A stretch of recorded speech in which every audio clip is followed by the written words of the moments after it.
Ada yang melakukan lockdown dengan segala konsekuensi yang menyertainya. Tetapi ada juga negara yang tidak melakukan lockdown, namun melakukan langkah dan kebijakan yang ketat. Kecepatan menjadi penting dan transparansi jadi penting. Dan perlu kami garis bawahi bahwa COVID-19 ini bukan aib.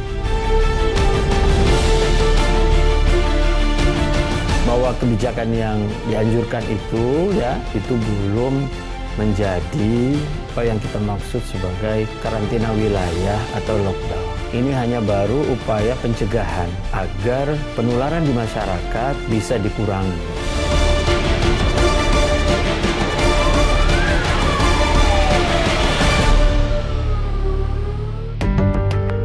Kepada seluruh rakyat Indonesia, saya minta tetap tenang, tidak panik, tetap produktif dengan meningkatkan kewaspadaan agar penyebaran COVID-19 ini bisa kita hambat dan kita stop. Dengan kondisi ini, saatnya kita kerja dari rumah, belajar dari rumah, ibadah di rumah.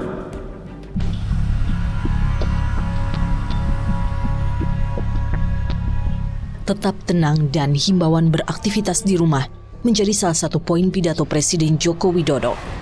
Pidato disampaikan sehari pasca Menteri Perhubungan Budi Karya Sumadi diumumkan positif corona. Mengantisipasi penyebarannya, Presiden beserta jajaran kabinet menjalani tes virus corona. Hal ini terkait Budi Karya yang masih mengikuti rapat terbatas pada 11 Maret lalu. Beberapa kepala daerah berinisiatif mengambil kebijakan. Wali Kota Solo FX Hadi Rudiatmo menetapkan KLB dan meliburkan sekolah, meniadakan study tour, dan menerapkan perilaku bersih. Selang sehari, Gubernur DKI Jakarta Anies Baswedan memberlakukan kebijakan serupa. Gubernur Jawa Barat Ridwan Kamil pun mengambil tindakan yang sama. Dalam rilis 14 Maret lalu, sebaran kasus positif corona paling banyak terjadi di Jakarta Selatan. Sementara di Jawa Barat, 7 kasus positif corona tersebar di Depok, Cianjur, Kabupaten Bekasi, Kota Bandung, dan Cirebon. Kebijakan demi kebijakan pemerintah daerah diberlakukan, bersikap transparan sesuai hak dan tuntutan masyarakat. Kecepatan menjadi penting dan transparansi jadi penting. Dan perlu kami garis bawahi bahwa COVID-19 ini bukan aib. Jadi kalau terdeteksi itu tidak usah harus disembunyikan.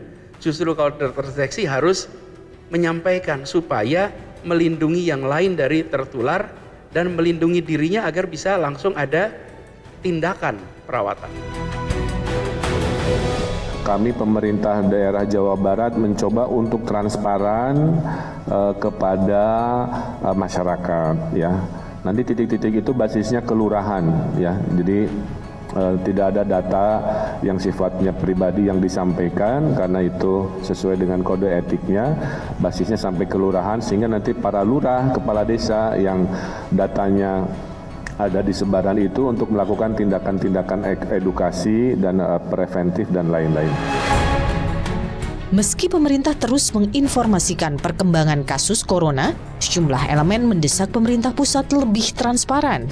Dibedakan antara transparansi dengan privacy. Yang diminta oleh kita adalah sebenarnya sangat terbukanya data tentang semua potensi orang bisa terkena virus ini. Jadi bukannya siapa yang kena atau namanya bagaimana, tapi jumlah pasien, lokasi di mana, berapa usianya, berapa perawatannya, bagaimana cara orang misalnya merasa kalau ada kejadian misalnya kena gejala harus kemana. Terus bagaimana dia misalnya segera melakukan tindakan harus misalnya self isolation. Orang kalau keluar wilayah misalnya ke bandara atau ke terminal atau ke stasiun, bagaimana orang misalnya menghindari? Itu yang sejak awal harusnya dibangun komunikasi, informasi dengan sangat baik dan sangat detail. Begitu kemudian kita temukan kasus, saat itu juga kan malah Presiden sendiri yang menyatakan, menyampaikan ke masyarakat bahwa kita ada kasus. Dan setelah itu seluruh data kan kita open. Di beberapa website kita ada kalau kita berbicara tentang kasus nih. Dan kalau transparansi tentang informasi, kita ada hotline kita di 119. Banyak yang bertanya tentang COVID-19. Dan kalau kita lihat sangat bagus dan kemudian banyak juga masukan, banyak juga saran, banyak juga kritikan. Ini yang menjadi pegangan kita untuk selalu berbuat yang terbaik. Karena kan kita harus betul-betul paham apa sih yang dibutuhkan oleh masyarakat itu. Saat ini kasus positif corona di Indonesia terus bertambah. Berawal kasus positif corona pertama yang dirilis pemerintah 2 Maret lalu, data per 17 Maret 2020 jumlahnya mencapai 172 orang. Pergerakan angka demi angka kasus corona membuat sejumlah kepala daerah mengambil kebijakan meliburkan sekolah. Ini diberlakukan selama 2 minggu sejak 16 Maret 2020. Di ibu kota, tidak hanya sekolah yang diliburkan. 17 destinasi wisata juga ditutup selama 14 hari. Langkah ini dilakukan untuk mencegah penyebaran corona. WHO telah mencanangkan kasus virus COVID-19 menjadi pandemi. Virus ini menginfeksi hampir 200.000 orang di dunia. Seakan tidak memandang bulu, virus corona bisa menginfeksi siapa saja, termasuk pejabat pemerintah, pesohor negeri, ataupun public figure.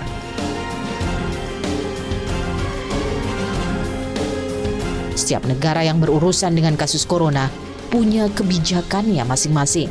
Ada yang mengambil langkah lockdown. Namun ada juga yang tidak melakukannya. Lantas bagaimana dengan Indonesia? Perlukah?